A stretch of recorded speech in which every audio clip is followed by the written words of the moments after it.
Youngest language.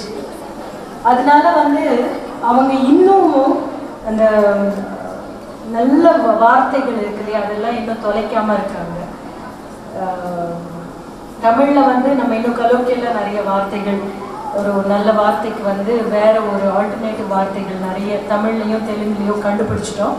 மலையாளத்தில் மட்டும் இன்னும் நிறைய வார்த்தைகள் தொலைக்காமல் இருக்காங்க மலையாளத்தில், because it's a youngest language. யா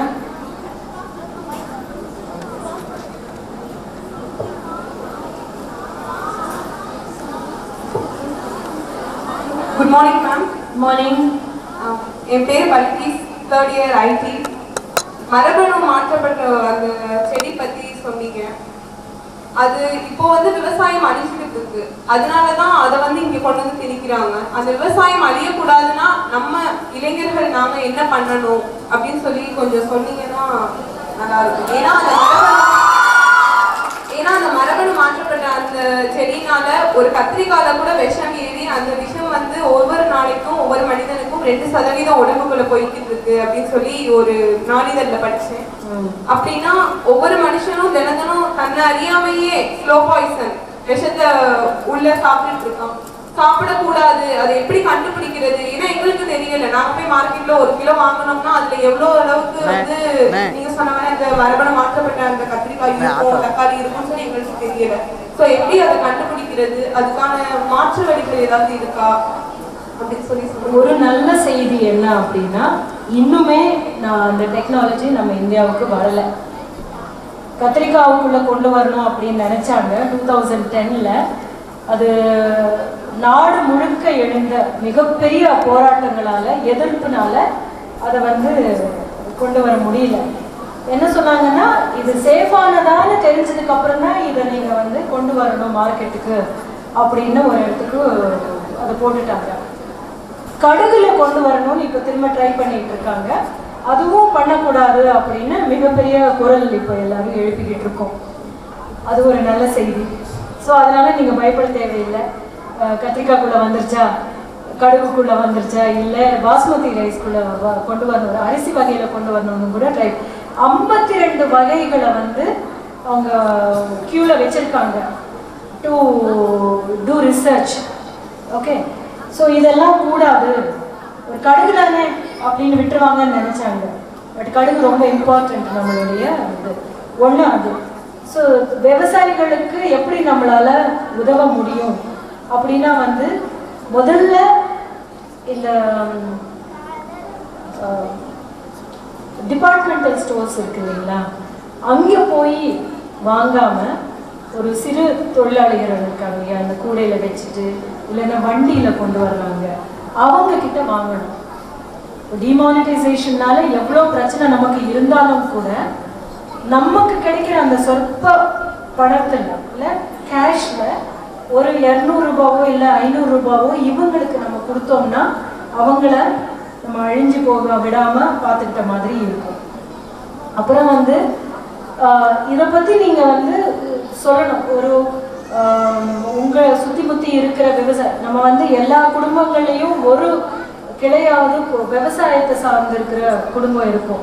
உங்களுடைய அங்கிளோ இல்லைன்னா சித்தப்பாவோ இல்லை யாரோ தூரத்து உறவு வந்து விவசாயம் பண்ணிக்கிட்டு தான் இருப்பாங்க. இன்னும் அவங்களுக்கு நீங்கள் எடுத்து சொல்லணும், பூச்சிக்கொல்லி மருந்து இந்த மாதிரி இதெல்லாமே வந்து ஆர்கானிக்காக யூஸ் பண்ண ஆரம்பிங்க.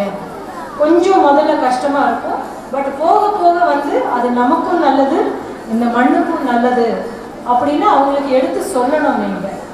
ஸோ என்னை பொறுத்த வரைக்கும் வந்து எங்களுடைய சித்தப்பாவுடைய ஒருத்தர் வந்து விவசாயத்தில் இருக்காரு. அவருக்கு இப்போ தான் சொல்லி சொல்லி சொல்லி சொல்லி ஒரு 1/2 ஏக்கர் ட்ரை பண்ணுறதுக்காக ஒத்துக்கிட்டாரு அவர். ஸோ முதல்ல அப்படி சொல்லணும், ஒரு 1/2 ஏக்கரில் நீங்கள் ட்ரை பண்ணுங்க, அப்புறம் நம்ம பாரம்பரியமான விதைகள் எல்லாத்தையும் திருப்பி கொண்டு வாங்க அப்படின்னு. நிறைய விஷயங்கள் நடந்துட்டு இருக்குமா இப்போ நீங்கள் பார்த்தீங்கன்னா, பாரம்பரியம் விதைகள் எல்லாத்தையும் திருப்பி கொண்டு வரதுக்காக ஒரு ஃபெஸ்டிவல் மாதிரி பண்ணுறாங்க. அந்த ஃபெஸ்டிவல்ஸை பற்றி தெரிஞ்சுக்கங்க. உங்களுக்கு ஒரு சின்ன இடம் இருந்ததுன்னா அந்த இடத்துல நீங்கள் வந்து அதை பயிர் பண்ணி பாருங்கள். அதை ரொட்டேஷன் முறையில் கொண்டு கொடுக்கறதுக்கான சான்சஸ் நிறைய இருக்குது. மேம் இப்போ வந்து சிறு வியாபாரம், சிறு வணிகர் அப்படி சொன்னீங்க. 2017 டிஜிட்டல் இந்தியா, கேஷ்லெஸ் எக்கனாமி அப்படின்னு வந்துச்சுன்னா இந்த சிறு வணிகமே சுத்தமாக அழிஞ்சிடும். அப்போ வீட்டு வாசலுக்கு காய்கறி கொண்டு வர ஒருத்தவங்களே இருக்காத ஒரு நிலைமை உண்டாயிடுச்சுன்னா அது எப்போதைக்குமே இருக்காதுமா. நம்மளுடைய கட்டமைப்பு அப்படிப்பட்ட கட்டமைப்பு கிடையாது. அந்த கட்டமைப்புக்கு நம்ம எவ்வளவோ காலங்காலமாக அது உயிர் வாழ்ந்துகிட்டே இருக்கு. இன்னொரு விஷயம், நமக்கு காய்கறி கொடுக்குறவங்க பூக்காரம்மா இருக்காங்க இல்லையா, அவங்களோட நமக்கு ஒரு உறவு இருக்கு. அந்த உறவை நம்ம துண்டிச்சுக்கிறதுக்கு ட்ரை பண்ண மாட்டோம். நீங்கள் உங்கள் அம்மாவையே கேளுங்களேன், அவங்க சொல்லுவாங்க நான் எப்பாடுபட்டாவது அவங்களுக்கு பணம் கொடுத்துட்டு தான் நான் வாங்குறேன் அப்படின்னு சொல்லுவாங்க. அந்த உறவு we will never leave it. Thank you so much, ma'am.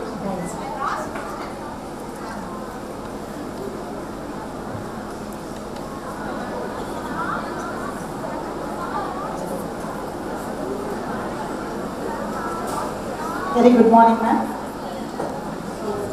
உங்களுடைய பேச்சில் ரொம்ப தெளிவாக நிறைய விஷயங்கள் சொன்னீங்க. எங்களுக்கு உங்களை ஆக்ட்ரஸாக பார்த்த அந்த காட்சிகள் எல்லாம் மனசில் அதிகமாக தங்கியிருந்தா கூட இந்த லிரிசிஸ்ட் அப்படின்ற விஷயம் புதுசாக இருந்துச்சு. எனக்கு தெரியல அவ்வளவு. எந்த விஷயத்தை, எந்த மைய கருத்தை நீங்கள் லிரிக்ஸாக எழுதும் பொழுது உங்களை அதிகம் பாதித்தது எது? நம்மளுடைய இந்த சமுதாயத்தில் நீங்கள் கலை பண்ணி நிறைய ஆற்றிட்டு இருக்கீங்க. எந்த ஒரு விஷயம் ரொம்ப அதிகமாக கவனம் செலுத்தப்பட வேண்டியது அப்படின்னு நினைக்கிறீங்க? முதல்ல ஆக்சுவலா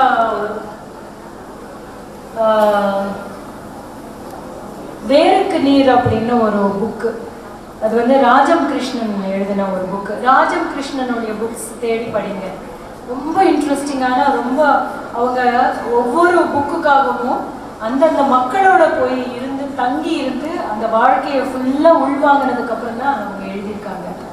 ரொம்ப இம்பார்ட்டன்டான ஒரு ரைட்டர், ஏடி writer, Sahitya Akademi award for வேருக்கு நீர் அப்படின்ற ஒரு புக்குக்காக. ரொம்ப ஈஸியா கூட இருக்கும் அவங்க புக் நீங்க படிக்கும்போது. ஏன்னா ஒரு பெண் அப்படின்ற ரொம்ப சரியான பெண்ணுன்ற ஒரு இடத்துல இருந்து தான் அவங்க எழுதியிருப்பாங்க. வேருக்கு நீர் அப்படின்ற ஒரு புக்கை டிடிக்காக ஒரு டெலிஃபில்மா பண்ணோம். அந்த பண்ணும்போது அந்த புக்கை நான் அடாப்ட் பண்ணேன், ஸ்க்ரீனுக்கு அடாப்ட் பண்ணேன். ஸ்க்ரீனுக்கு அடாப்ட் பண்ண போது மகாத்மா காந்தியுடைய சாங்ஸ், பஜன்ஸ் இருக்கு இல்லையா, அவருக்கு பிடிச்ச பஜன்ஸ், அந்த பஜன்ஸ் தான் நடுநடுவில் பாட்டாக வைக்கணும் அப்படின்னு டிசைட் பண்ணாங்க. ஆனால் கடைசியில் ஒரு தமிழ் பாட்டு இருந்தால் பெட்டராக இருக்கும் அப்படின்னு சொல்லி டிசைட் பண்ணாங்க. தமிழ் பாட்டுன்னு வரும்போது பாரதியுடைய பாட்டு எடுத்துக்கலாம் அப்படின்னு முதல்ல நினைச்சேன்.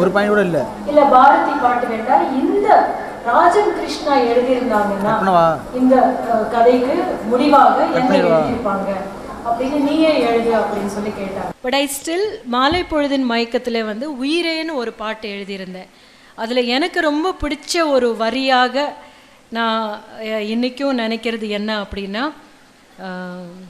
நீதானோ நீதானோ பாரதியின் சொப்பனமே நீதானோ அப்படின்னு ஒரு வரி எழுதியிருந்தேன். நான் என்ன நினைக்கிறேன்னா, ஒவ்வொரு பெண்ணும் பாரதி ஒரு கனவு கண்டார் இல்லையா, அந்த கனவு மாதிரி நாம் இருக்கணும் அப்படின்னு. அப்படி ஒரு பெண்ணாக அந்த படத்தில் அவள் இருக்கிறா அப்படின்னு நான் எழுதியிருந்தேன். நீதானோ நீதானோ பாரதியின் சொப்பனமே நீதானோ அப்படின்னு சொல்லி. ஸோ அந்த ஒரு வரி எனக்கு ரொம்ப பிடிச்சிருந்தது. Thank you. Oh yeah, that's nice. Onla irukku.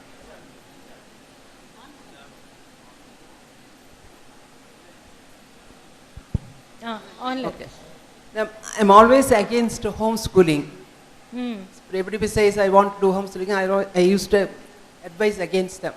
But after listening to you, I think even people with homeschooling can become a genius like you. So what would you advise for people who wants to do still homeschooling for the children? I don't advise, ma'am. ஏன்னா என்னை பொறுத்த வரைக்கும் எஜுகேஷனுக்காக நம்ம ஸ்கூலுக்கு போகிறது அதில் ஒரு 20% தான் ரொம்ப இம்பார்ட்டண்ட். டு அந்த புக்ஸில் என்ன இருக்குது அப்படின்றது டீச்சர்ஸு சொல்லி கொடுக்குறது.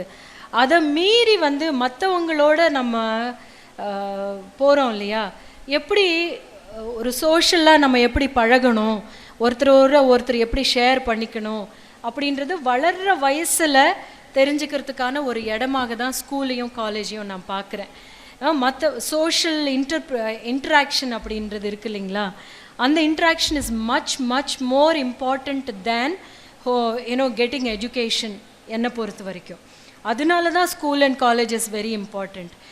நீங்கள் நினைக்கிறீங்களா ஸ்கூலுக்கு படிக்க வராங்கன்ட்டு? கிடையாது, ஃப்ரெண்ட்ஸுக்காக தான் வராங்க எல்லாரும். அங்கே என்னுடைய சாப்பாடு என்கிட்டயே இருக்காது, மற்றவங்களுடைய அதுதான் வாழ்க்கையில் ஷேரிங் அப்படின்றது. அப்புறம் எனக்கு எப்படி தெரியும் வேறு ஒரு கல்ச்சரில் என்ன மாதிரி இருக்காங்க அப்படின்னு நான் எப்படி கற்றுக்கிறேன் அப்படின்றது இல்லை இல்லையா? ஸோ என்னை பொறுத்த வரைக்கும் it was a loss for me. நான் அடல்ட்ஸ்னுடைய உலகத்தில் வாழ்ந்தேன் ரொம்ப சின்ன வயசுலேருந்து. நான் குழந்தை நட்சத்திரம் அப்படின்றதுனால குழந்தைங்களே இருக்க மாட்டாங்க, எல்லாரும் பெரியவங்க தான். அந்த வயசுலேயே நான் பெரியவங்களை எப்படி ஹேண்டில் பண்ணுறதுன்னு கற்றுக்கிட்டேன். அது தேவையில்லாத ஒரு விஷயம். அந்த குழந்தை பருவத்தில் எனக்கு தேவையில்லாத ஒரு விஷயம். ஒரு டைரக்டர் ஒரு மாதிரி இருப்பார், இன்னொரு டைரக்டர் ரொம்ப கோவப்படுவார், இன்னொரு டைரக்டர் அவர் நடித்து காமிக்கிற மாதிரியே நம்ம நடிக்கணும்னு சொல்லுவார். இந்த மாதிரி இல்லை, அந்தந்த டைரக்டரை பார்த்து ஒரு சீன்லேயே அவரை கணித்து அவருக்கு தகுந்த மாதிரி நான் நடித்து கொடுப்பேன். அது தேவையில்லாத ஒரு விஷயம். அது ஆக்சுவலாக இப்போ டீச்சர்ஸுக்கு தகுந்த மாதிரி நீங்கள் நடந்துக்கிறீங்க, அது வேறு விஷயம். பட் அந்த டீச்சரை திட்டத்துக்காவது கூட உங்கள் ஃப்ரெண்ட்ஸ் இருப்பாங்க, உங்களுக்குள்ளே நீங்கள் அந்த டீச்சரை திட்டிக்கலாம். எனக்கு யாருமே அப்படி கிடைக்கல. ஸோ வீட்டில் நிறைய விஷயங்கள், குழந்தைங்களுக்கு நிறைய ஸ்ட்ரெஸ்ஸும் இருக்கும். அது எல்லாத்தையும் களையிறதுக்கான ஒரு இடம் ஸ்கூலும் காலேஜும். அது நம்ம பறிக்கக்கூடாது குழந்தைங்க கிட்ட இருந்து.